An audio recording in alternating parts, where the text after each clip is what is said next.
anyways, okay, so hi, I'm Jason Parsons, and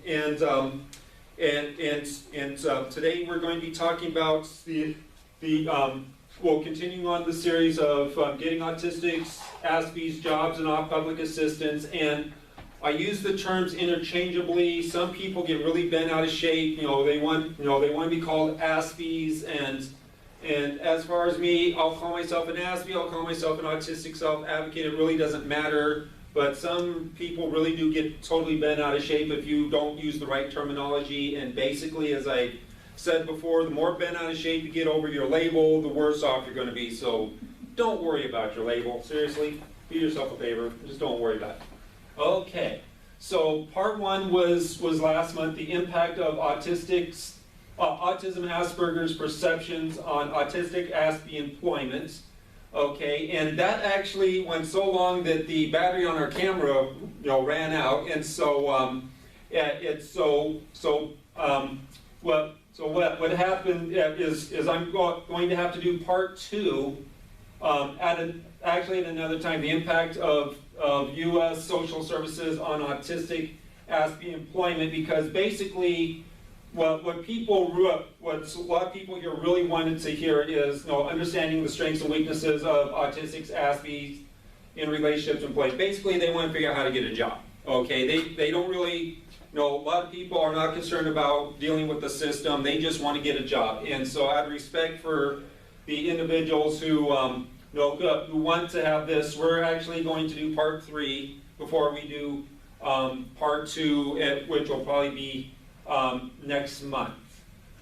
Okay, and the good, the bad, and the ugly of autistic Aspie employment and volunteer experiences. And basically, this is where I'm wanting the members of the group to be giving a more talk in detail about your autistic experiences, and like I said, the good, the bad, and the ugly. We also want to talk about the stuff that's the few things that's happened that were good. Okay, you had a job, 95% of it was bad, but let's talk about the 5% that was good. Maybe that 5% is going to help us figure out what kind of a job.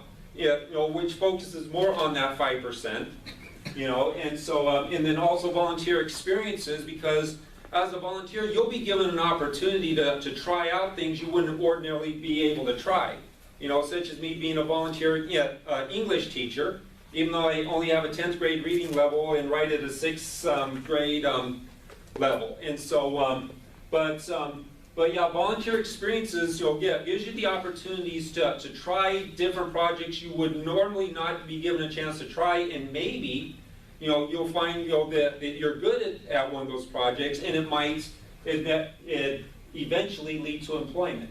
Okay, and then the +1 autistic Aspie social skills, and the reason why I'm calling this a +1 is because social skills really applies to every aspect of what human beings do.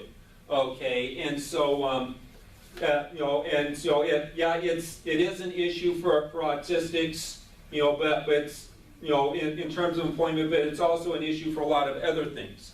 And so that's the reason why I'm doing an all-purpose teaching on that, and depending on how detailed what we want to get, back in my 20s, I went to a 12-step support group, for codependency, and if we want to get really detailed, all the stuff that I learned there 20 years before I got diagnosed, and then combine that with what I've learned since then, that could seriously turn into a 3 to 4 part series, especially if Erin is here, who's getting her degree in counseling, and so yeah, that has the potential of being a 3 to 4 part series, and quite frankly, a lot of the topics we're going to be discussing today, that they can be topics of discussion for an entire month. So basically, there's a year's worth of teachings, of teaching subjects that we're going to be going through, and try to stay focused solely on the employment aspects. So if you think that I'm getting too far off, just do this. This means tangent, okay? And so if you think I'm getting too far off, as far as on rabbit trails, yes, tangent. So anyways, so going on to today's subject, understanding the strengths, weaknesses of autistic Aspies in relationship to employment. Okay, I was not diagnosed until I was 40 years old, and at that time I became part of a support group run by Sue Golubach, who's a now retired occupational therapist, and Tara Marshall, who's a speech-language pathology assistant, both of whom are autistic, and so they understand autism from both a personal and professional point of view. And so, you know, under their tutelage, and then Dr. Woodruff of the Mayo Clinic became involved in our community for personal reasons, and gave freely of his knowledge of neurology. He specializes in geriatric neurology, dementia, Alzheimer's, and all those conditions, and so he freely contributed, all of his knowledge to us, and so, and because of that, I actually wrote a book that I put online, completely free of charge. The first edition was scrutinized by both Sue and Dr. Woodruff, and I had a friend of mine who's a psychiatric RN, deal with the social skills and psychology aspects, and so basically everything was pre-approved by them before I put it online. Okay, and so much of this presentation is going to be coming from that book, but trimmed down. Okay. Some of it's actually from the second edition, which hasn't been finished yet, and basically because Sue and Dr. Woodruff are simply not as available as they were, and so I'm confident in the accuracy of the information. But when I get to those points, I will be honest with you, like, okay, either Sue or Dr. Woodruff have officially decreed this to be accurate, but nevertheless, I wouldn't be having it up there unless I was confident that it was accurate. And then there's some additional stuff that I added in, specifically dealing with autism employment. And so, anyways, and so back in 2012, so from 2009 to 2012, I learned all this information, and it was at that point I made my first attempt to get back into the workforce, which didn't work out. I'm not going to go into the big long details. But just to give you an idea, there's a lot of people, they want me to do this presentation now because they want to get jobs. But if you believe that I can give you all this information, you can use it to get a job first thing Monday morning, that is not realistic. Okay, because you're going to have to figure out how this information applies to you, and that goes with if you prefer getting your information by reading or by going to expensive conferences. People can dump all kinds of information on you, and it may all be accurate information, but you still have to figure out how that information is going to apply to you, and that's going to take time. Okay, and how I and how I'm wanting to help people develop not only this but other personal developments is as I said before, I went to a 12-step support group for codependency, and the one I went to was really, really good, and and I'm wanting to borrow certain elements from that group. Now the problem that I have is that a lot of autistics can't figure out that I'm only borrowing certain elements. Okay, they've had bad experiences with the 12 steps. Well, that's irrelevant because we're not doing the 12 steps. Okay, they've had bad experiences with AA and the other A's. Well, it doesn't matter because I'm not modeling my group after AA or the other A's. Okay, I'm modeling my group after what was developed by Mama Betty and Papa Joe over at Word of Grace Church, and who listened to their members, who are bringing these issues to them, and modified the group in order to make it more effective. Now, of course, we're not dealing specifically with. Could you go get the door, please? We're not dealing with addiction issues per se. But nevertheless, there. So not everything is going to translate over, but the parts that are going to translate over is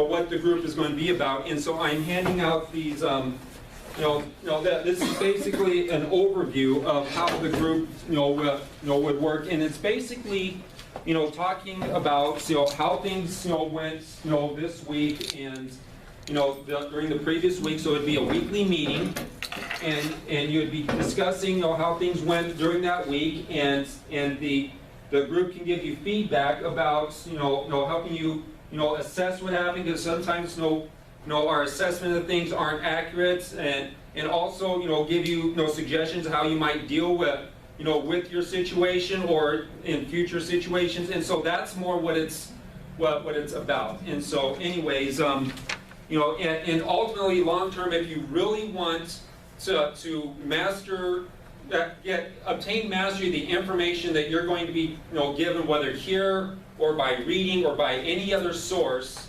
okay, you're simply going to have to make a commitment to go to meetings which are designed in order to do that. Could you make sure that her head's, your head might be in the camera. Just I can still see. Yeah.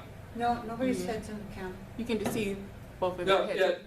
In my video camera. But you're still okay. fine. You're fine, Jason. Oh, okay. So, anyways, so moving on. Okay, so talking about the neurology of autism. Okay, this is one of the questions. What is different between autistic and non-autistic neurology? Okay, I'm not asking what causes autism. I'm asking how's the neurology of autistics different from non-autistics? And this is where Dr. Woodruff basically overhauled my understanding of what this is and helped me come up with this definition of autism. Okay, the words are my own, but Dr. Woodruff certified that everything that, in this definition I'm about to give is within the confines of consensus science. Okay, there's no such thing as unanimous science, because no matter how much proof you present, somebody's going to say, everything you've ever been taught is wrong. So anyways, so the definition, autism is an atypical neurological connectivity paradox. Yes, I know there's some big words, I'll explain them. Yeah, autism is an atypical neurological connectivity paradox that results in heightened activity in some areas of the brain and decreased activity in others compared to non-autistic. So, atypical. 9 out of 10 individuals are similar in range of development as well as means of completing certain routine tasks, problems, problem solving, socializing, etc.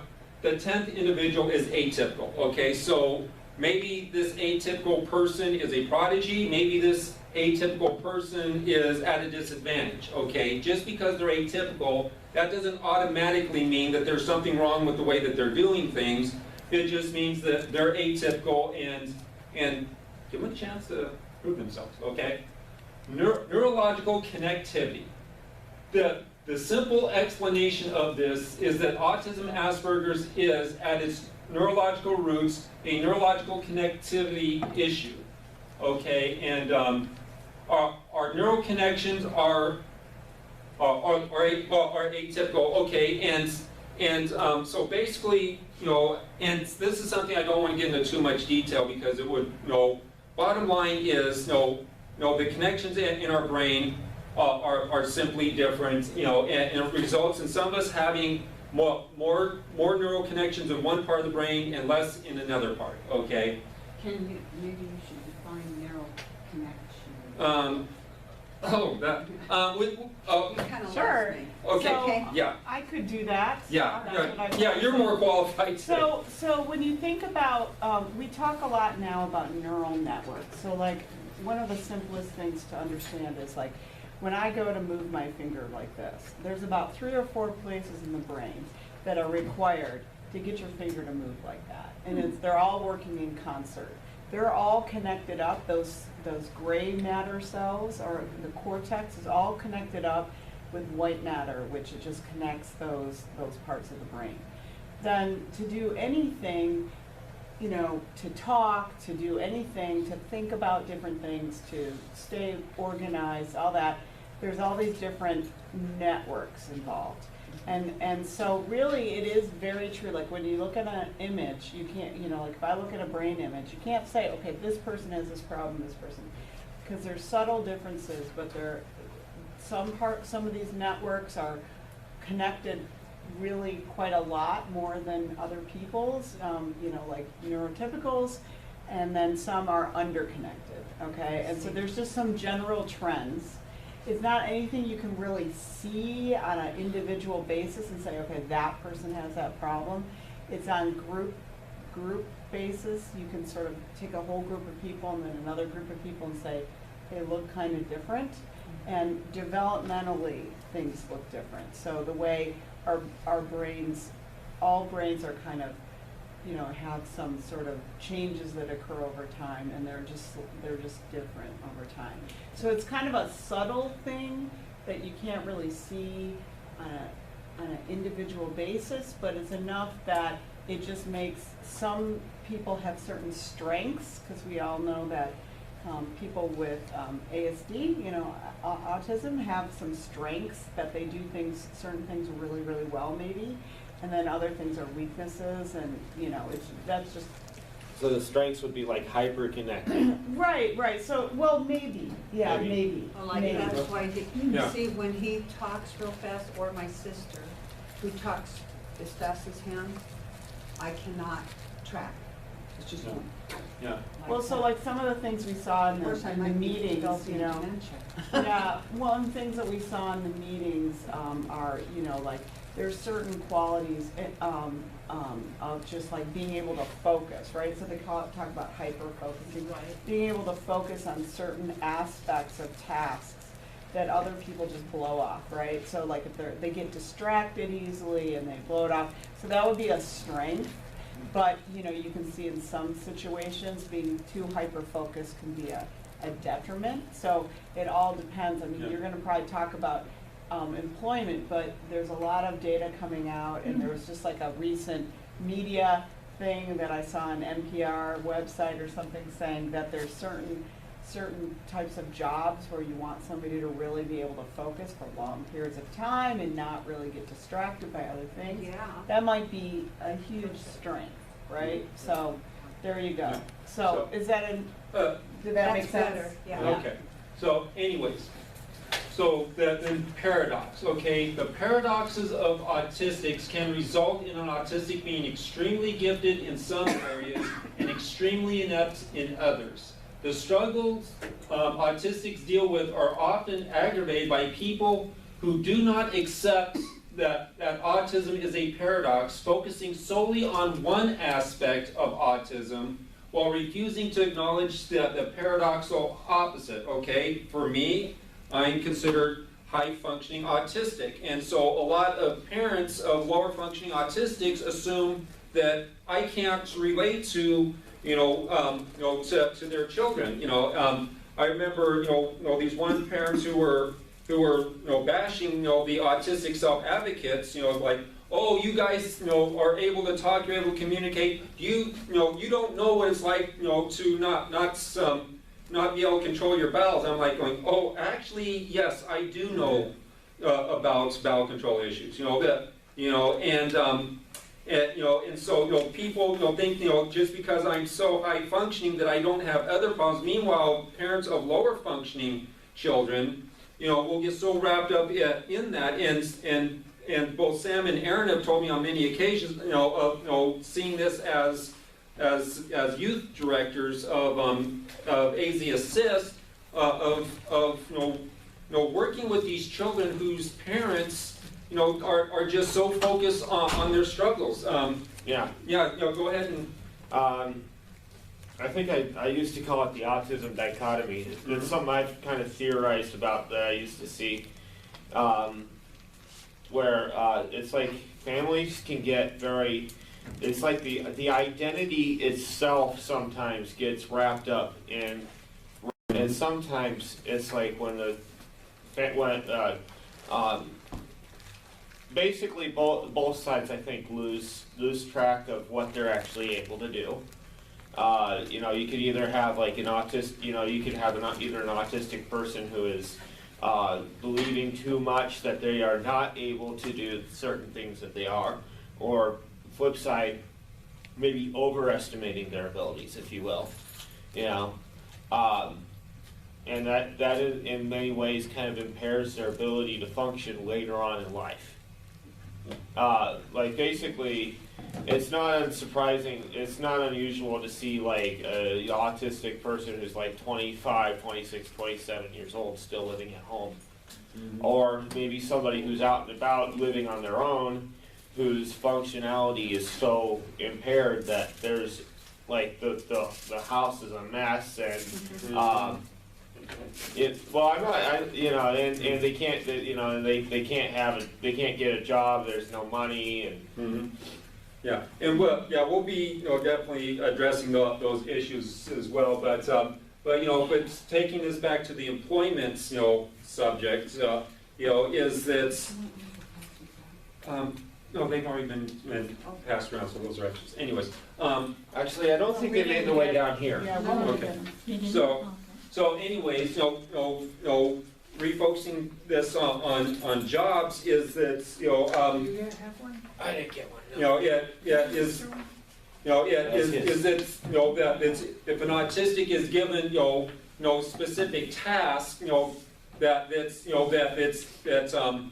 they're not able to perform. And actually, no, I'm going to get into this more later on when I explain a little bit more. But anyways, yeah. So this here is the human brain, okay, and some issues that, you know, that we're going to be dealing with is right here. You can't really read. Okay, problem solving and reasoning. Okay, that area is called executive functioning.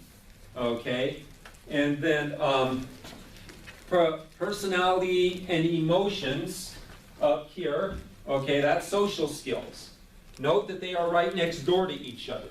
Okay, as an autistic, you know, so not only from my experiences, but also, you know, talking with Sue Golubach and a lot of other people, executive functioning, you know, in my opinion, should go hand in hand, you know. It is as universal of an issue as social skills is for autistics, okay? And we're going to be, you know, getting into that in a little bit here, but some of these issues, you know, that autistics deal with is ADD, ADHD, impaired executive functioning, sensory processing issues, heightened baseline levels of stress and emotions. Now, I used to have this as heightened sensitivity to stress, but I'll explain later, you know, why I've changed, why I've adjusted my viewpoint on this. Okay, and delayed and or impaired social developments. Okay, oh, and impaired motor skills. Okay, this is one that I'm actually going to quickly knock out real quick. Okay, in third grade, I have, you know, we would do times tables, and you know, it'd be a time test, and I would get about halfway done.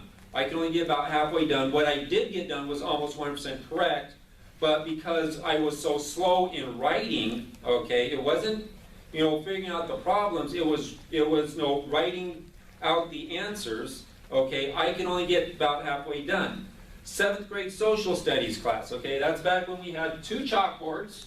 Okay, and so the teacher would write a bunch of stuff on one chalkboard, and we'd all copy it down and write a bunch of stuff on the second chalkboard, and we'd write it all down, and then the teacher would go back to the first chalkboard. Okay, is everybody finished?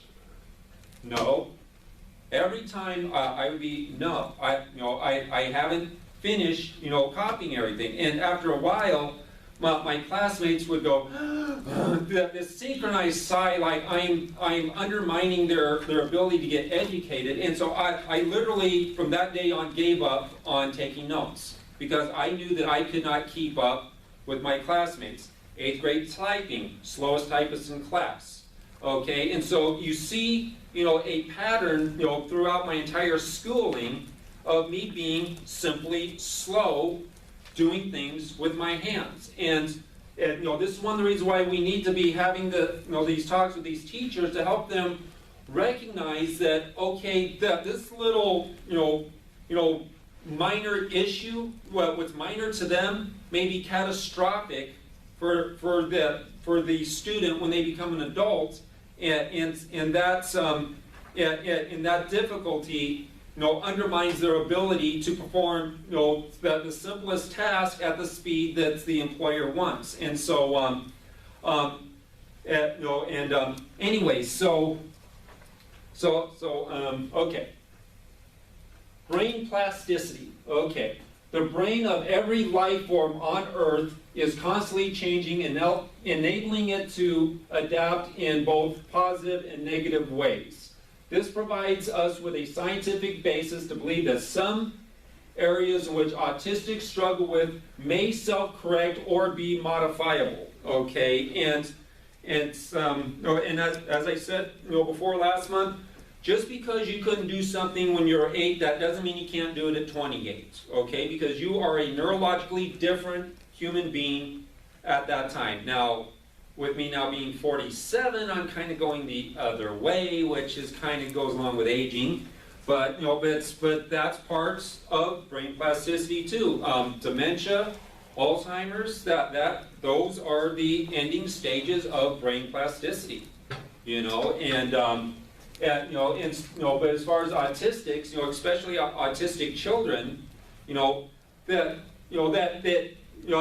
young adults, they need to give themselves the benefit of the doubt that's to give themselves a second chance in doing some of these things that maybe they weren't successful at when they were younger, especially when we're talking about social skills, which again, that's a lengthy subject. Okay. Neural countermeasures. Now, this is one thing when I presented it. This is second edition material. When I presented to Dr. Woodruff, he said that it's plausible. Okay, what I'm about to present is plausible. It means that it hasn't been proven, to his satisfaction, scientifically, but at the same time, it hasn't been disproven either. Okay, it is a well-known fact that someone who loses their sight will develop an increased sense of hearing.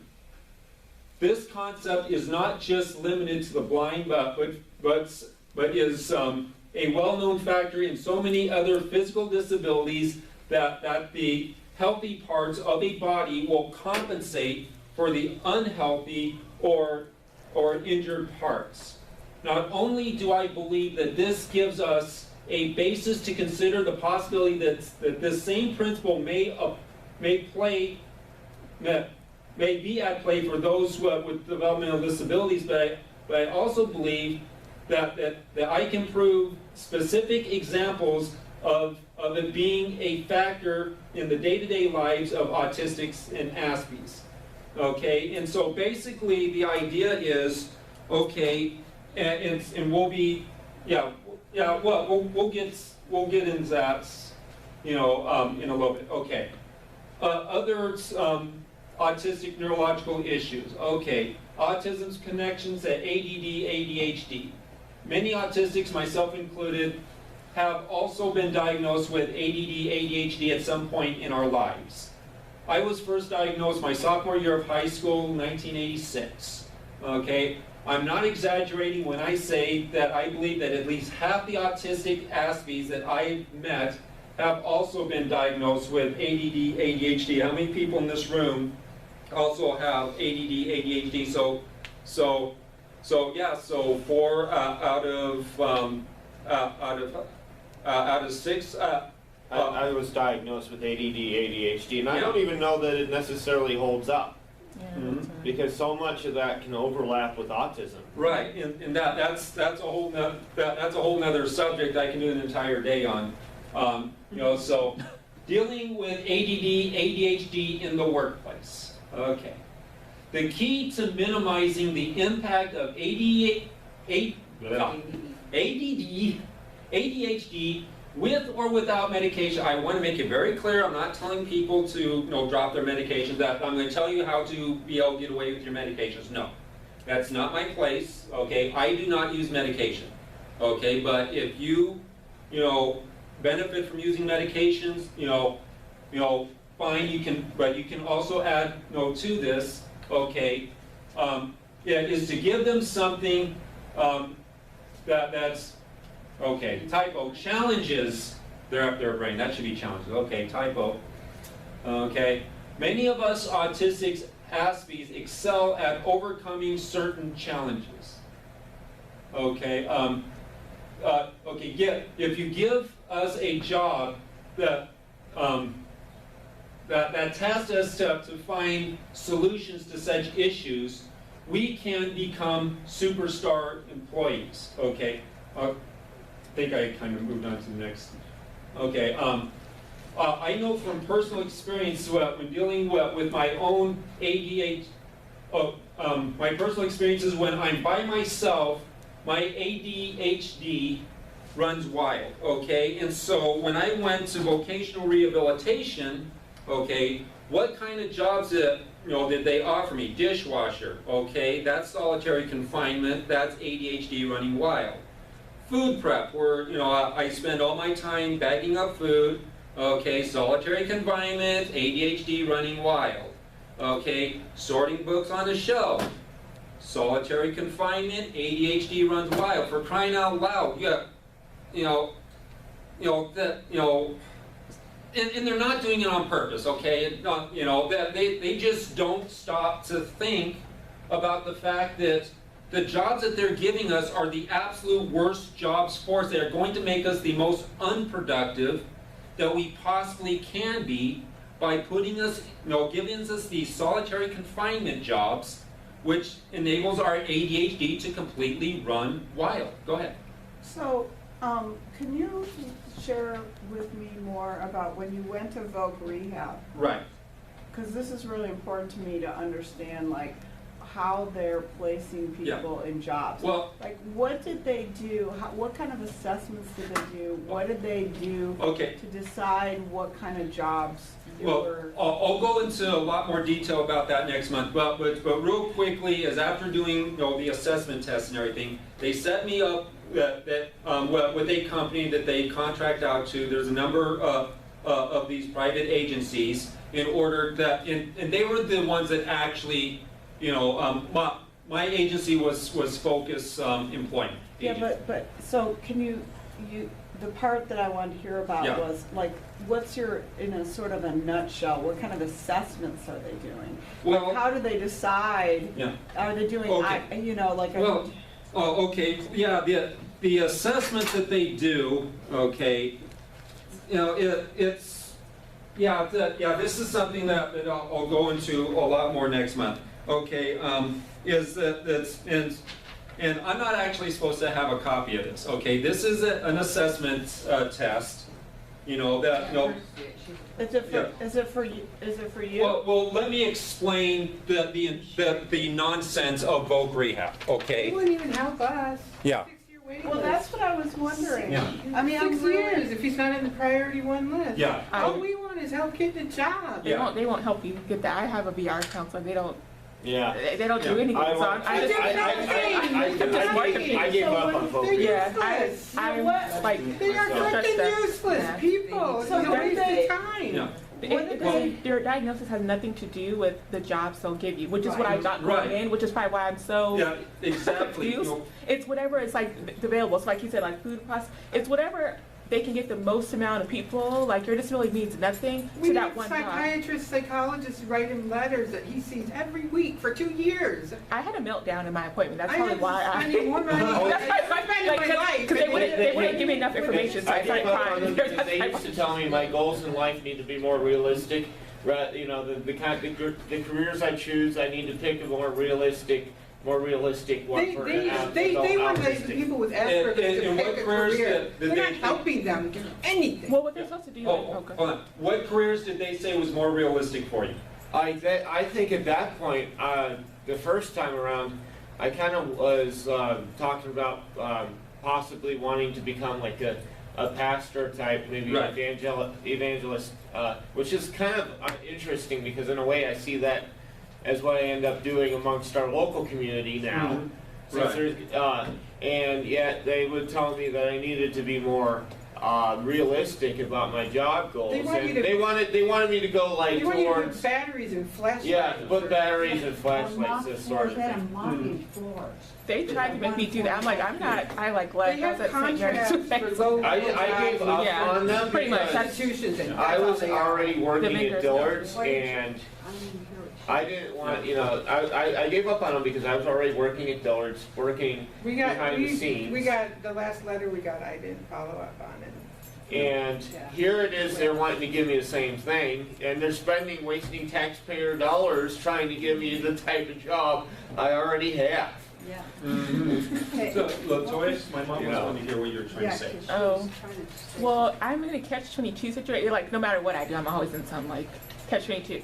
So I get those type of things. Because, like you said, the vendor, they have their own motive, like you said, which is whatever the lowest common denominator, for lack of better terms. It doesn't matter what your background is, what your experience, what your degree is. Like, okay, go there, and it's like, okay, so there is no assessment. Like, I had to request one, and like I didn't think the person knew what he was talking about.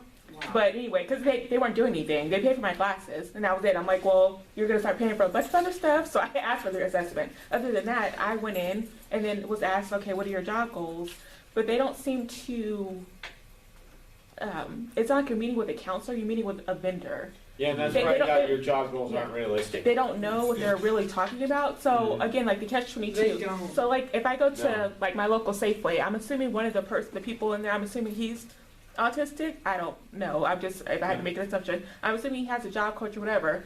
So on one hand, they're probably thinking, okay, and I'm assuming, I'm making this assumption because I'm assuming stereotypically to like the general public, he's probably less functioning than I am. When in reality, if I had that job, I would not be able to do it. So it's like the functioning thing sort of, like he may not be able to drive himself to work, but I can't like work in Safeway. Like people probably think I'm like the rudest. I wouldn't want to look at anyone, and it's like not the same, and they don't seem to understand that. So they figure, okay, you have this, so then you should be able to do that. Whereas that's sort of like the problem, anyways. But it doesn't.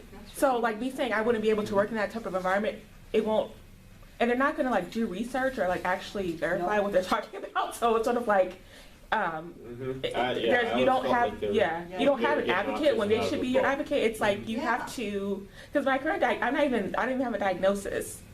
My diagnosis is anxiety and ADHD. I basically had a meltdown in my appointment because they wouldn't give me information I needed. So it's like I'm so like worked up. Just tell me if I qualify for this or not. Like why do I need orientation and wait like months? It's like you're stressing me out for no reason. I just want to know if it's a possibility that I can actually get in. So like by that time I pretty much had a meltdown because they had me like, I'm assuming that's why I got in. And it's a very frustrating Yeah. program. And like I said, I'm going to be going into a lot more detail on that next month. That was the part that it got cut off, because the video camera battery ran out. But because I also knew that I was pressed for time, I rushed to, and I left a lot of information out anyways, and so I was really needing to, so I really need to, to redo that section anyways. But yeah, we'll get into voc rehab, next month, and now, as you can already see, It doesn't work. there's 6 autistics in here, and almost all of us have had a bad experience with voc rehab. I've had better experience just going out and applying for my own jobs myself. Right. Yeah. Voc Yeah. rehab Well, doesn't work. does this voc rehab, they get paid by the jobs Well- they place? Well, No, they get No. paid by Uncle Sam, Yeah. our taxpayer. No, I know, Yeah, but the number, they get paid by the Right. number of people they I don't get think jobs so. Well- for. Voc rehab, so what, I think it's a little bit different, but I don't know this for a fact.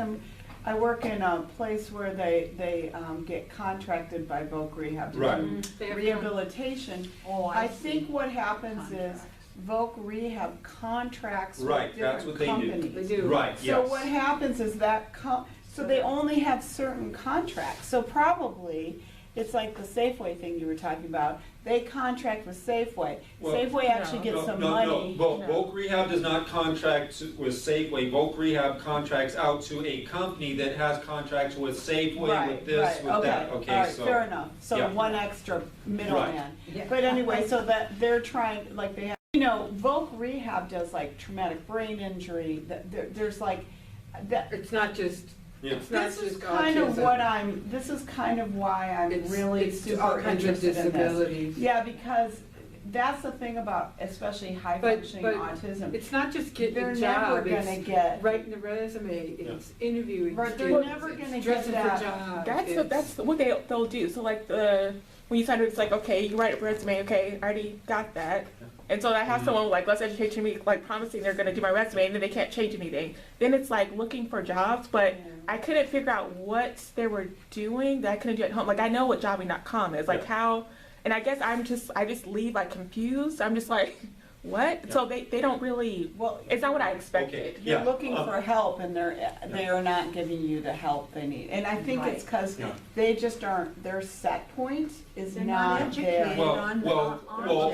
Okay, when you and I talked about this, yeah, you made a specific point, you know, as far as Voc Rehab, okay, was designed to help people that basically suffered an injury, are now rehabbing, you know, from an injury, and for somebody with a developmental disability, no, we're not, you know, being given back work skills, we're trying to develop work skills, so basically, you know, we're using a program that wasn't designed for us in the first place. And they haven't Right. updated Right. it at all. Right. They So- haven't, and that's why it's not gonna work. The So- people that's actually trying to put you on a job are not even educated Yeah. with autism. I met No. somebody, Yeah, she so, knows nothing about it. Yeah, they're looking at stroke Yeah. patients, traumatic brain injury Yeah. patients. They're getting it out of a book. okay. So anyway, Yeah. so yeah, let's go ahead and move on, because like I said, we're going to deal with this more next month. Okay, so, okay, so, when I work by myself, my ADHD runs wild. Therefore,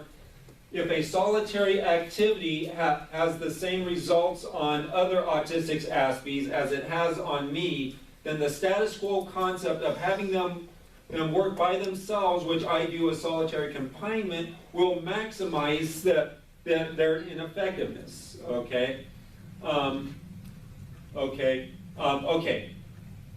Autism shared struggles with dementia, okay? And this is where Dr. Woodruff, you know, when he started studying autism and you know, working geriatric neurology, and you know, he's looking at these reports, you know, from the neurologists who work with autistics, he's like, wait a minute, you know, there's similarities between these two. Autistics, adult autistics eventually have to ask themselves the question that, as we get older, is my autism getting worse, or am I dealing with the natural progression of aging, which is what you're, That's you know, my whole studying, thing. Yeah. you know, and so, anyways, but yeah, you know, when we get into the subject of executive functioning, you know, this is a common, you know, issue, and you know, one of the great things, you know, with me having both Sue, who helps, you know, autistics overcome these executive functioning issues, you know, to develop skills to overcome the executive functioning issues, and where Dr. Woodruff is helping people try to hang on to their executive functioning issues. You know, it's a two-pronged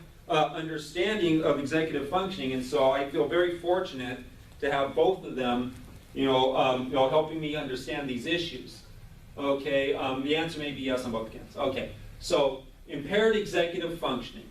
So I asked Sue Galba point blank, what exactly is executive functioning? Because it just covers so many different areas, okay? The brain's ability to control itself and the environment, so to accomplish its goals, okay?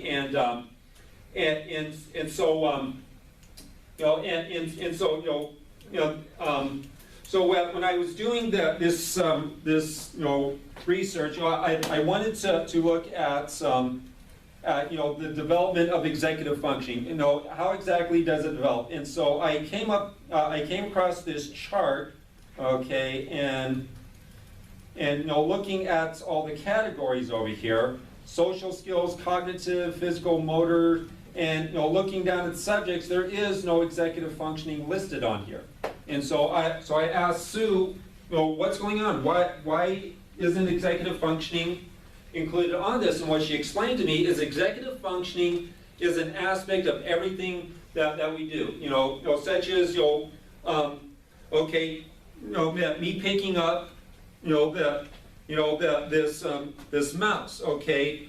Yes, my muscles have got to, move in the right order. Everything has to be done in the correct order, and making sure that all the neurons fire off in the correct order is the job of executive functioning. Okay, it's and so in talking a complete sentence, executive functioning is required to put 4 words in a correct sentence structure. Okay, so some. Yeah. Do you want, I was, Yeah. you know the word executive? Yeah. Like if you can picture an executive sitting behind a desk. That's exactly Being what an Dr. Woodruff executive. says, yeah. Mhm. Right, so like, think of all the higher, like, so, if you're an executive, you are multitasking, your attention is really on, Mhm. you're planning things out, Right. you're doing all that. So a good rule of thumb for executive functioning is sort of like, how do you keep all the balls in the air of Right. life? Like, how do you plan what you're gonna do? How do you organize what you're gonna do? How do you think about what you're gonna say? How do you think about what your next move is gonna be, like you were pointing to? Mhm. How do you, like, when somebody's talking over here and somebody's talking over here, like, how do you decide, like, who I'm gonna think of, what I'm gonna think about? How do you drive and sort of look at the street signs? That's a divided attention, your attentional systems. So Right. when I think of executive functioning, I think of an executive, sitting there and doing all of these higher level things Mhm. that keep all the balls rolling in your Mhm. life, all the balls in the Right. air. Yeah. So that's where we get the word executive. Right. And that's why it's really hard to pin down, and that's Yeah. why because it's planning, it's Yeah. all of these things. It's emotional regulation. Like how do you decide? A, B, C, D. Yeah, it's decision making, Right. it's planning, it's Right. your attentional Yeah. And system. we're going to get more. So we're going to get into that full list in a little bit. But but there's some other things to point out as far as as far as okay. I asked Sue, when can you actually know whether or not you're delayed in your executive functioning? And she said the earliest that somebody can be tested is at the age of 5. Okay, and so looking over here, okay, at social skills. Okay, the first social skill, and I cannot pronounce this word, ENDOGENOUS, smile. What? Oh, an endogenous smile? Yeah, what does that mean? It means, so like, like how little kids will mimic you and go, hi, and they'll go, ah. But like the ability for you to like a kid to smile Right. because they want to smile. Right. Okay, and That's so an that. endogenous smile. Okay, so that's at 1 month. At 2 months, exogenous smile, something like that. Exogenous smile. Exogenous smile. Yeah, so that's when they see somebody smiling Yeah. and They they're, smile they're in smiling response. because, So- so endogenous means that I feel happy, so I'm gonna smile. Right. The other one is like somebody tells me something or says, your mom says, oh, you're so cute, and you like that, so you smile. So it's Right. external So- stimuli. Yeah, so anyway, so if you count up all of these milestones between birth to 5 years old, this particular chart lists 24 milestones for social skills. Okay, and for language, the first one starts at what I think 4 months old is laughing out loud. Okay, and by the time you get to 5 years old, 22 milestones. Okay, according to this list. Okay, and so here, one of the reasons why executive functioning, like I said, it should be treated as a on the same level, as universal as executive functioning, is that okay, you're having these 46 milestones that you're looking for. These 46 milestones are going to be critical for you to be able to, you know, function in school. Okay, and so if you're missing these milestones, it's going to get people's attention, and people get so focused on that, you know, and then when you're talking about executive function, like we said, is that it's actually a part of everything else, and it can't really be measured until 5, okay? And then also, you know, the last point that I want to bring up is, you know, well, once we get to this list of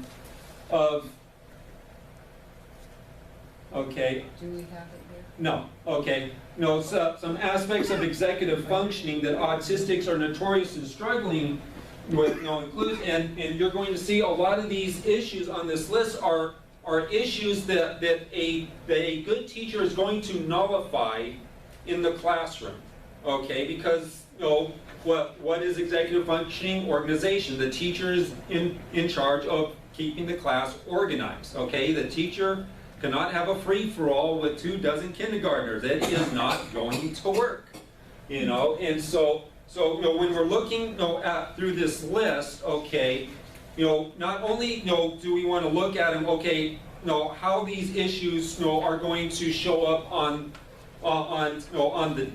the job, but also, you know, how those show up in social skills, as well as how teachers are going to be nullifying these issues in a classroom setting. Okay, and so first, the ability to remember information long enough to do something with it. Okay.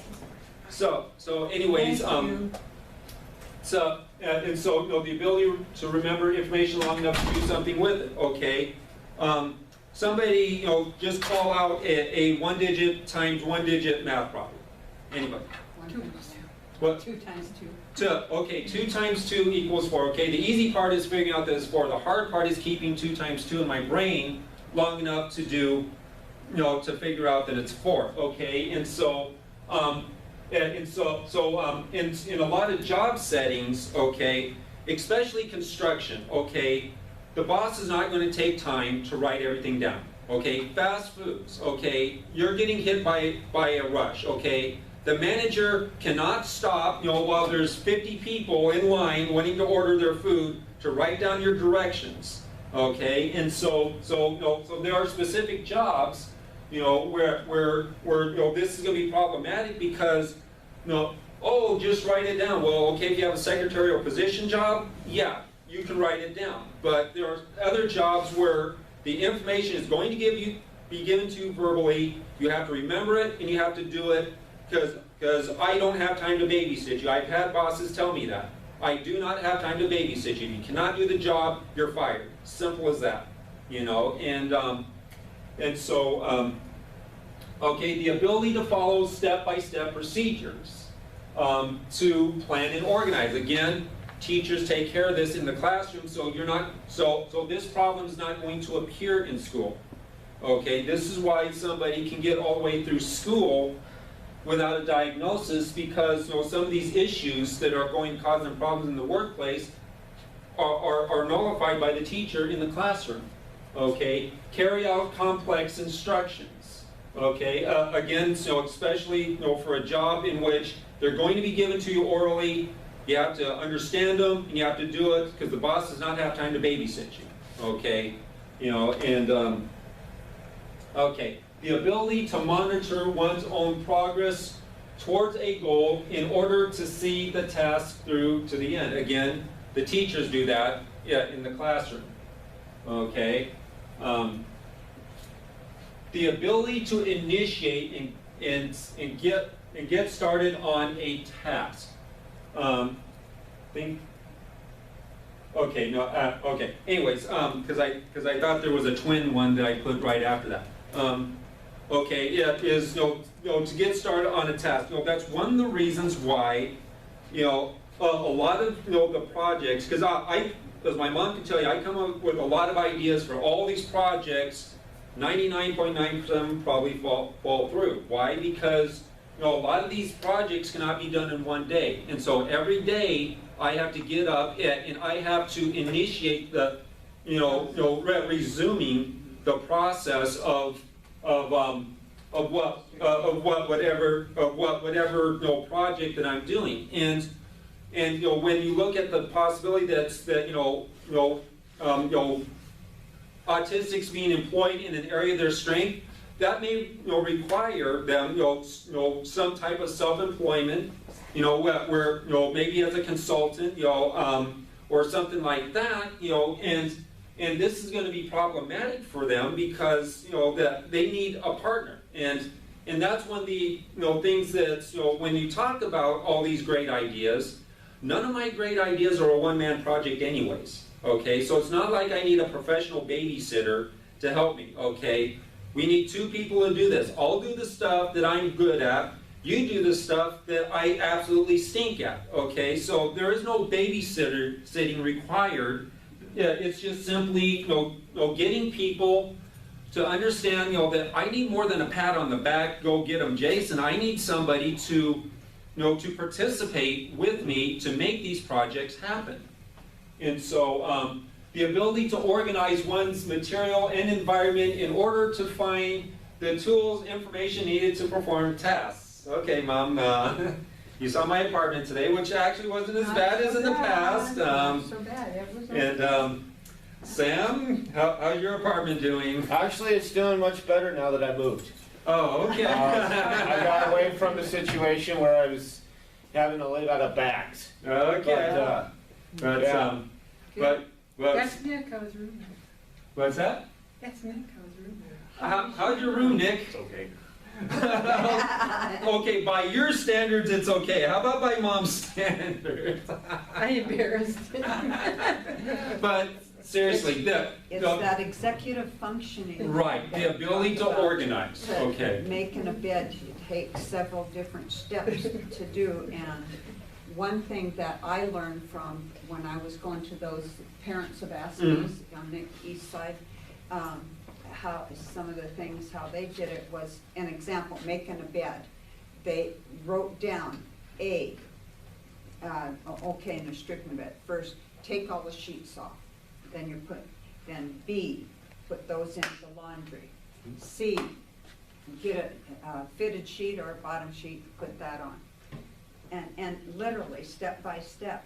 And then they can do it, because that's the executive functioning is listed on that piece of paper above the bed. Assuming that we look at the paper. Well, they have to work, when they're living at home with Mama, they better look at the list. Hey, did you make your bed? No. Yes, I did. I made my bed. Good. Yeah, I actually So stayed he's all. gotten really good. I spent the night over at her Yeah, place. I don't make them make the bed. So. I give them a little bit of trouble about some other things. Just make lists. Yeah. It really does help. So. This, I mean, to me, it's because probably like what you said, I have projects that are like half done, like everywhere. So it's like, okay, instead of just finishing that, like I do crafty stuff. So it's like, okay, I still have like stuff I was making from like Chris, and then like instead of just finishing it, it's not interesting to me anymore. So I'll start a whole nother thing, and then when it's time to like, okay, I have to do that, then it's like there's way too much going on, and I have to have, I can't just, I have to like force myself to pick up things because that bugs me. I like doing things in a certain way, and if I can't do it that way, where it's like I'm cleaning like from the ceiling fan down, I sort of just don't want to deal with this. And it's like, and also I don't really understand how long things take. So I'll think, oh, yeah, I can easily do that. And it's like, okay, it's like 10 o'clock. Like this was like 9 o'clock in the morning. I will be touching on that specific issue in a little bit. So, as far as the ability to judge time. Yes. Yes. Guilty. Yeah. Okay. My mom knows. She'll out me if I try to deny it, so, okay. The ability to stop one's focus and shift to something else as required to complete a task. That's what you were talking about. Now, I was working for a fast food Mexican restaurant. It was their highest production restaurant in the Golden West Zone. That's Arizona, New Mexico, Nevada, and parts of Southern California.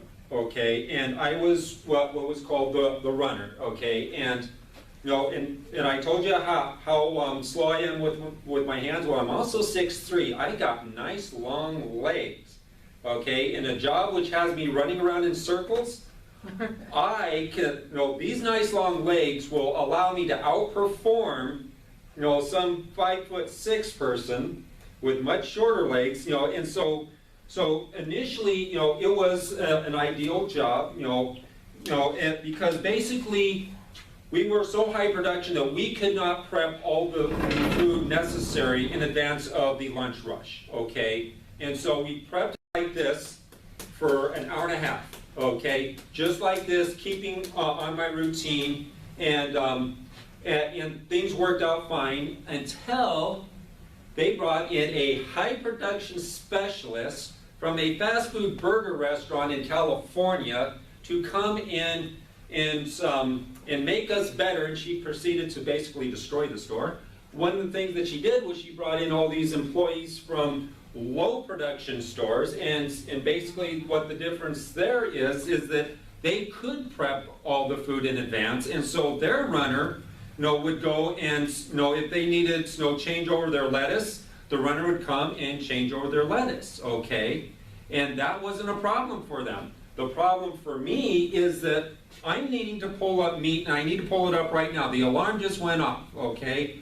Lettuce change, okay. The reach-in is right below them, okay? It would take them less time to reach in and change over their own lettuce than for me to leave the meat on the counter, to run over there, and forget about actually then opening the cooler and doing the changeover. Just leaving the meat to run over to get to the lettuce, okay, they could do it in less time.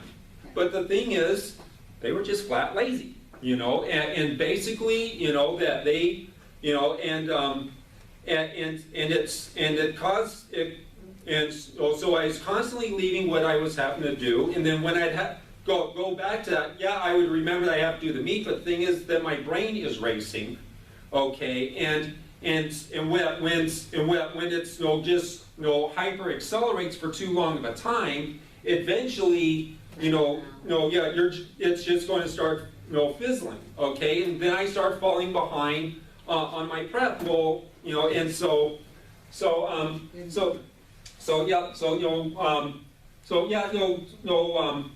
multitasking, that's another subject that comes into this, is the need to multitask. We have this one young man from the East group. He talked about how he was working as a pharmacy tech, and he would have to do certain things, and then a customer would come up, and he has to serve the customer. Then the phone rings, he has to go answer the phone, and it just kept him scatterbrained. And he simply couldn't last there because he was constantly being required to shift his focus, from one job to another. Multitasking, I'll be blunt, okay? It's so basically no employee becomes inexpendable. By cross-training every employee is expendable. So if an employee wants a raise, too bad, we'll get rid of you and we'll bring in somebody else. That's the real reason, especially when you're talking about fast food restaurants. Yeah, they want you to multitask to make sure you stay expendable, and everybody stays expendable, and it's just too difficult, for a lot of autistics, and so the ability to control one's emotions in order to adapt when a task is not going as expected, and yeah, this is actually where, the 12 steps actually helped me, is admitting that I'm powerless over this situation, and that's okay, and so, one of the sayings that we had, at the group is, all you can do is all you can do, and all you can do is enough, okay, and sometimes, that's really what you need, what every human being needs to do. When you have this well laid out plan and everything just goes kaput, a lot of times for reasons that's not your fault, okay? And you just simply need to recognize, if it is your fault, then yeah, you need to learn from it and learn not to to do the things that put you in that situation. But if it isn't your fault, you know what? Don't take responsibility for it. It's not your fault. Just take a deep breath, do the best job you can, and just continue on. Okay, memory's role in executive functioning, okay? The subject of memory is more complex than the commonly used terms of long-term and short-term memories, okay? There are probably at least a dozen different types of memories, well, when I was actually doing this material, I was actually, I asked Dr. Woodruff of, to list, all the different types of memory, that would be relevant to this subject. He listed, just to the subject of dealing with executive functioning, that somehow ties into managing executive functioning, and he listed a half a dozen different ones. And so if I would just, ask him for all types of memory, he might have, listed a dozen, 2 dozen, who knows how many he would have listed, But anyway, the concept of long-term and short-term, that is a very simplified concept, okay? Several types of these memories tie directly into the subject of executive functioning. Understanding the role that memory plays in our day-to-day lives can help autistics develop countermeasures into our overall self-management strategies that may be needed to overcome deficiencies in executive functioning, okay? This may also enable some autistics to eventually be weaned off of some of their needs for special accommodations. Okay, first type is working memory, or intermediate memory, or very short-term memory. These are all synonymous, thank you, synonymous terms for the types of memory that are at the core aspect of executive functioning. Okay, examples: keeping a phone number in your head long enough to dial it and promptly forget it afterwards. Okay, manipulating numbers in your head to do a math problem like I did earlier.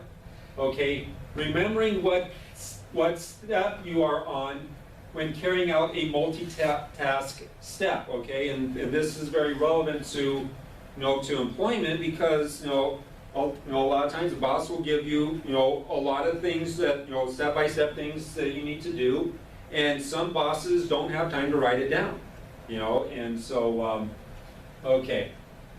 Okay, and so then the next type is declarative memory, okay? A type of long-term memory tied to the facts and experiences we have learned over the course of our lives. 2 types of declarative memories are episodic memory, which is past personal experiences, the events of an individual's life, okay? And semantic memory, the learned facts of knowledge. The sky is blue, the water is made of hydrogen and oxygen atoms. Yes, obviously a neurologist came up with that example there. All that. Anybody else would have just said water is wet, but he has to go with hydrogen and oxygen atoms. But that's what you get when you have a neurologist help you. So, anyways, okay, and then procedural, non-declarative muscle memory. Okay, another type of long-term memory is the result of repeated activity and or behaviors that create pathways in the brain that eventually allow you to do to be done without conscientious attention to every step. A good example is tying your shoes. Okay, pretty much everybody here can tie their shoes while talking to somebody else. It doesn't, it takes very little effort. Sometimes you might have to redo it because you might mess up something, but basically it gets ingrained into your memory to where you don't even have to think about it. Okay, and so there are literally pathways, because a step-by-step procedure has to be done in order to tie the shoes, and so a pathway is literally created in the brain that connects all the dots of what needs to be done to tie your shoes, and which allows you to do it without any thought whatsoever. Okay, and so the development of these routines, which are the product of procedural memory, serve as a countermeasure for executive functioning struggles that are tied to deficiencies in memory. Autistics in general excel when they are in an environment where they are performing regular routines that require as little thought as riding a bike. And this is a well-known fact in the schools. Okay, when they have classrooms that have autistics, and they understand, okay, we have a set routine, and it's very important. And as long as they maintain that routine, the child is able to function a lot better. So this is not groundbreaking concept here. This is well known. This is a strategy used in the schools, and so why not also use this as the same basis for? Yeah, but that's a fine line. You can't go back to the washing dishes. Right. Example. Right, and we'll get to that in a little bit here, okay? And so,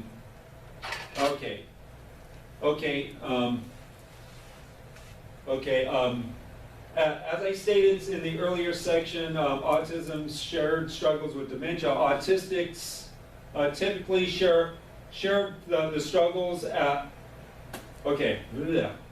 Autistics typically share the struggles at problem solving with the executive functioning with dementia patients, and that's bad grammar. Okay, oh well. Those who have such struggles will be more dependent on various types of long-term memories that can adapt into a solution. It is critical for the individual to develop routines, procedures, rigid protocols, rehearse solutions as problem-solving methodology. We're kind of, circumventing executive functioning impairment with declarative memory, okay? When most non-autistics Aspies problem solve, they lead with their executive functioning in order to figure out how to invent the wheel. Okay, and this is one where I have to ask, okay, is this true of all autistics or is this just me? Okay, when I problem solve, I immediately start reminiscing of the different ways I've seen others try to invent the wheel. Okay, I visualize what I've seen work, not work, as well as what could have worked if it was done differently. Okay, oftentimes I am verbalizing my thoughts out loud in order to connect the dots that will eventually lead me to proposing a solution. And we have this relative that my mom and I believe to be an undiagnosed autistic. A good chunk of our relatives live in northern Wyoming and Montana area, and so my mom and I, we're doing a road trip, and after we get past Casper, we have a good idea how long it's going to take for us, to get up there. So it was mom's turn behind the wheel, so I called this relative, to coordinate meeting up with them, so the first sentence was basically, that there was a scheduling conflict with this relative. 5 sentences without stopping for a breath later, okay, there's the solution, okay. She just rapid fire, just went through, in her head, how to figure out who we could meet up with. Rapid fire. If you would have written out exactly how she said it, not a single punctuation mark, no commas, no periods, she did not stop to catch her breath. Okay, and so that's that and a lot of times that's how I problem solve as well. So although I may not have the actual solution in mind when I start talking, I may have one when I'm finished, so you really need to let me finish what I have to say. It really frustrates me, because, people say, okay, abridge. We want the abridged version of everything. And it's like, actually, let me go on to the next thing here. even if I cannot come up with a solution to every issue that I might bring up, I may have brought to the attention of the group's issues that need to be considered that might have otherwise been overlooked. Okay, my basis for believing that non-autistics Aspies do not have this, do not problem solve in the same manner is, and I know this is a very blunt way for me to say this, but that they keep shutting me down before I can finish presenting my case, claiming that I'm just rambling on about stuff that has nothing to do with the discussion. And this is really frustrating for me. There was this one church I was, helping out at. We were planning a special event, and so they brought up an idea, and so one of the things that came to my mind is, okay, we need to, there's a possibility of something happening that could mess things up, and so so I got that out of my mouth, and before I can then tell them what's preemptive countermeasure we can have in place if that happens, I'm interrupted by, "You are so negative, Jason. Why are you so I'm troubleshooting." Okay, and like I said, this is really frustrating for me, and the reason why I'm not sure that all autistics do this is because, quite frankly, there's a lot of autistics in the Tempe group that do the same thing to me. They interrupt me after every other sentence, so maybe it's not common to every autistic. And then again, then there's the people that will interrupt you after 2 seconds, after like 2 sentences, then start to lecture you and go on and on and on and on and on, and then they don't take it when you try to cut back in. Yeah.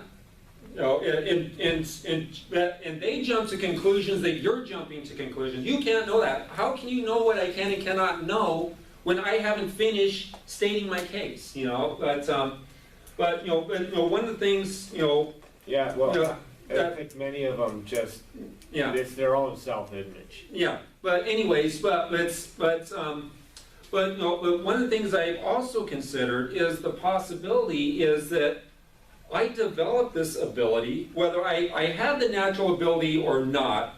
This ability was refined while attending New Wine, because what we would do is, okay, we'd all do a brief check-in, how our week went, and the people that are having the worst week, they get to share in more detail first, okay, and then, okay, you ready for feedback? Yes, okay, and so then people, everybody, that would have feedback, would give them feedback, and so by doing this, people would bring up alternative interpretations of the situation, that they would, provide a variety of different solutions, that to consider, and so when people say, you can't possibly know that. Have you considered this possibility? Have you considered? Well, actually, yes, I have. Okay, and do I have that ability because I was basically trained to do it in New Wine? I have a comment. Go ahead. Because I kind of had the same experience with my boss, and I have worked with people who refuse to recognize negative possibilities. Right. Me, I like to get everything out on the table so that we can have solutions. Right. I want to have solutions on the table, ready if we need them, if things go bad. Absolutely. And there's people that refuse to think that things are going to go bad or that there are bad things already out there. And those are the ones that are going to tell you you're so negative. Yeah. Because they're not admitting there's anything wrong. Yeah. And I don't know that that has anything to do with Autism. yeah, maybe it does. Not everything ties into autism, but as far as my lengthy explanations of and having an entire presentation to make, you know, when I'm problem solving and not just doing everything, you know, 2 sentences or less. And so, go ahead, Sam. Actually, it's interesting that you should say that you see it elsewhere, but so it might not tie into autism. The thing we have to keep in mind, and this is something that I know we were kind of mentioning earlier, you know, just because something is autism influenced doesn't necessarily mean it's autism caused. You can have things that are more like or very likely in an autism. You know, like I was talking about with some of the emotional tendencies. Those are things that happen to non-autistic people as well. Right. They just happen to be higher for us sometimes. And, but as far as, you know, the point that I'm wanting to wrap this, this part up with is that, talking about, okay, how could I turn this into a job possibility, okay, for those, who are like me and who are basically tactical analysts, okay, is having that kind of job, okay. And that's actually really strong, positive thing to have, but there are some people that don't want to recognize it. That's yeah. But yeah, I'm trying to get to this concluding point here is okay, how do we turn this into a job? Okay, if you have this skill set, okay, well, looking at me, what kind of things can I be an analyst on? Okay, I've worked with the refugee ministry, refugee community off and on since '79. Okay, if a church wants to get involved with refugees, I can do a full-fledged presentation. Okay, I've been doing English classes. Okay, I've now just started citizenship classes. Okay, and so all these different things, that I become part of, and I've come to understand, the situations. And the thing, problem with a lot of these professionals is that they don't see what's going on outside their office. Okay, they have this wonderful system, and that they're all happy about the people that succeed due to with the system, and they kind of become amnesia when it comes to how many people have dropped out because they got so frustrated because the system wasn't really helping them, and so as far as this is just one of the things. So as far as doing consulting work on some of these special interests. And I met this one autistic, okay, he's memorized every episode of Star Trek Next Generation. I don't see very much occupational potential in that. But what if that ability was directed towards something with occupational potential? And so, anyways, you want to say something? No, it had to do with Marilyn. About how she, my sister he was referring to, she problem solves that same way where she has to reinvent the wheel, I guess. But she ends up coming to the right solution. It's just that she goes from the ABCs when she doesn't have to. She can start in the middle and go down because I know the ABCs. It's the XYZs I'm looking for. But yeah, she does that. Yeah, well, and she cannot get a job either. She has a master's degree in psychology and is unemployable. Yeah, and the thing is, like I did, when she was just firing off, all that stuff, I just sat back and let her do it. Yeah. Because I recognized what she was doing, and any attempt for me to join the conversation, like, slow down, okay, step by step, no, I don't need to know step by step. All I need to know is the solution, okay? And that's one thing, the people that need to, to recognize is that, okay, if you need the step by step, okay, we can come back and tell you later. But at least let us get to the solution, because we may not actually have the solution until we get to the end of the process, okay? So let us get to the end of the process, figure out the solution, and if you need a explanation about the steps, then we can explain the steps to you. Go ahead. It's probably, well, I'm I can see both ways because when I'm listening, I don't want to hear I'm just like, get to the point at the end because I already know that. However, I talk out loud. As soon as I get in my car or like alone, I think out loud. So I guess if I was trying to come up with a solution, brainstorming, that's just part of my process where people might think, okay, you're just coming up with that. That's something we already know. When I'm not really saying like this is new information. That's just how I'm going to get to their new information. So it's probably frustrating for other people. When someone's doing that to me, I am sort of like, okay, get to it. Probably because I want to talk, but I think out loud. So Right. even though I'm talking out loud, I'm not exactly saying that's the solution, but that's how I'll get there. But to listen, when other people are listening, it's probably like frustrating, and so they want to cut you off. Because when you're talking about a problem, at least how I problem solve, you're talking about the problem at first before you get to the solution. So if that's the first thing you're bringing up, other people are like, okay, like you're being negative, when they're not willing to listen long enough for you to get to the solution. Because they think that's all you're contributing.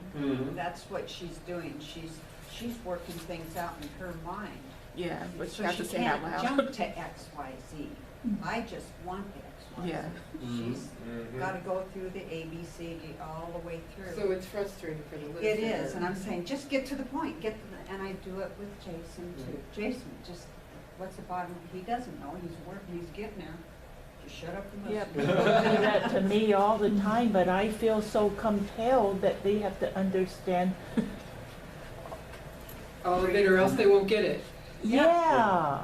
Voc Rehab doesn't. I get shut down all the time, but it's like, I'd be willing to shut up if the end result was that you actually understand what I'm talking about. But it makes me like even more like my heels dug in because it's like, you clearly don't understand. So that they go on a longer tangent and they still don't. They're probably like tuning out Yeah. because they assume they know anyway. So the important information they've tuned out anyway. So it's still like, so having people not listening to you and say like, the more people probably say X, Y, Z, the more you feel like, no, you need to focus on like elemental P because you're not really understanding. Well, So another I guess it thing works both ways. I do that I have to work on all the time, I don't do it as often anymore, I think, but I still do it to my sister and Jason, is I think I know what X, Y, Z is, and I'll say, so you're saying da-da-da-da. No, that's not what I'm saying. I'm not there yet. I did. I will affirm. And I do it to my poor sister too. She's undiagnosed, she doesn't know she's not. You're not the only one that does that to us. Anyway. So, I feel like I'm under a vent or something. so, You are. I am. Yeah, that's up there. It's Okay. pulling the air down. Okay. So let's see if I can at least get through the impaired executive functioning system. Okay. That we're going to have to split this up into a. Well, we'll take as long as it takes. That's right. Yeah. We're having fun. Okay. Frustration working for absentee micromanaging workaholics. Okay. The problem that Autistics Aspies have with absentee micromanagers is that the autistic Aspie may need coaching if something must be done a specific way that is more difficult for them than the non-autistic Aspie. Okay,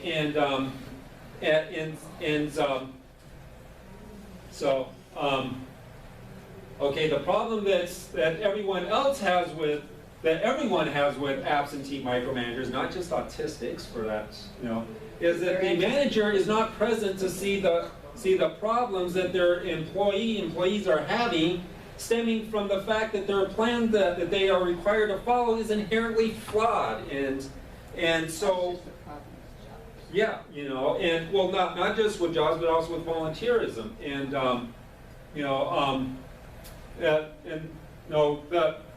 the problem that everyone has with absentee workaholic micromanagers is that the manager's workaholism is the cause of their absentee and all the previous mentioned consequences. And so basically what happens is I get labeled as, well, one of two things. I get labeled as being the one that's stubborn and inflexible. It's like, excuse me, well, no, lead by example. If having to be in control is such a terrible thing, that why don't you lead by example and stop being so obsessed with controlling everything? Yeah. And also being labeled as having a problem with authority figures. No, I do not have a problem with an authority figure that gives me reasonable expectations, and if they just absolutely insist on me doing something a certain way, coach me through it. Coach me through that specific way. If you don't have time to coach me through that specific way, then leave me alone. Let me figure out my way of doing it. This is over in the East Valley group. We talked about this on many occasions. Stopping at people claiming that we're closed-minded. It's like, oh, really? Have you ever looked in the mirror? And a lot of our problems is that they won't be flexible with us. Anyways, let's see here. Okay, 2 options with dealing with problem management styles. The easiest one is to find some better place, find some place with a better management style, which didn't say is the best. It's the easiest. The preferred solution is to learn how to better deal with difficult individuals and situations, and that can be very difficult. And my ability to do number 2, I've been much more successful at number 2 when I've had a new wine type support group, where I can go and I can vent my frustrations of just how this manager just infuriates me, and then the group helps me assess the situation. Well, is the situation really that bad, or are you just basically having a rough week, and this is just the straw that broke the camel's back? Assess the situation and come up with a wise strategy, for what to. And a lot of times, you can actually, win some people over. If you can learn, if you can figure out how to explain it to them, in a constructive manner. Sometimes, you can sway them. Sometimes you can't. People have free choice. And that's, talking about social skills. One of the things that really irritates me is this concept that people are just going to program us like good little robots, with these absolute protocols used in every single social situation, under the assumption that everybody around us is going to be using these same protocols. No, that is not the way it works. Okay, some people, they don't want to be courteous. That they want to be jerks, and if they just want to be jerks, there's not a thing you can do about it. And so anyway, so okay, yeah, so we can go ahead and pick up on this next month.